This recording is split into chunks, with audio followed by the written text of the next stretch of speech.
கோவை தானிஸ் அகமது கல்லூரி பட்டமளிப்பு விழா வால்மார்ட் இந்தியா நிர்வாகி பங்கேற்பு. கோவை அருகே கேஜி சாவடியில் உள்ள தனியார் தொழில்நுட்ப கல்லூரியின் 7வது ஆண்டு பட்டமளிப்பு விழா கல்லூரி கருத்தரங்க கூடத்தில் நடைபெற்றது. இந்த விழாவில் கல்லூரியின் இயக்குநர் அக்பர் பாஷா தலைமை தாங்கினார். கல்லூரியின் முதன்மை நிர்வாக அதிகாரி தமீஸ் அகமது முன்னிலை வகித்தார்.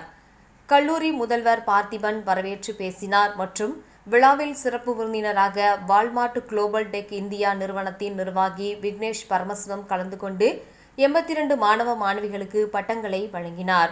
மேலும் அவர் அண்ணா பல்கலைக்கழக தேர்வில் தங்க பதக்கம் வென்ற மாணவி சகாமா பீட்டிக்கு வால்மார்ட் குளோபல் டெக் இந்தியா நிறுவன நிர்வாகி விக்னேஷ் பரமசிவம் விருது வழங்கி கௌரவித்தார்.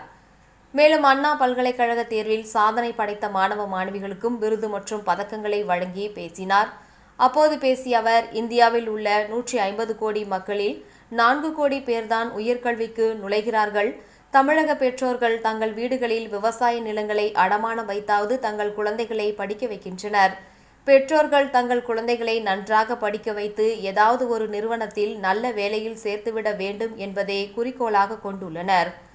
ஆனால் மாணவர்கள் தங்களின் இலக்கை நிர்ணயம் செய்து அதை நோக்கி பயணத்தை தொடர வேண்டும்.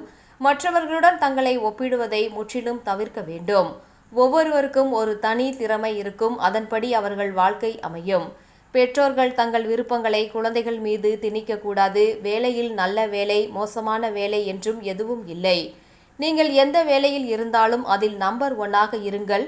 கிடைக்கும் வாய்ப்பை சரியாக பயன்படுத்தி வாழ்க்கையில் முன்னேறுங்கள். இவ்வாறு அவர் பேசினார். விழாவில் துறைத் தலைவர்கள், பேராசிரியர்கள், மாணவர்கள், பெற்றோர்கள் என ஏராளமானோர் கலந்து கொண்டனர்.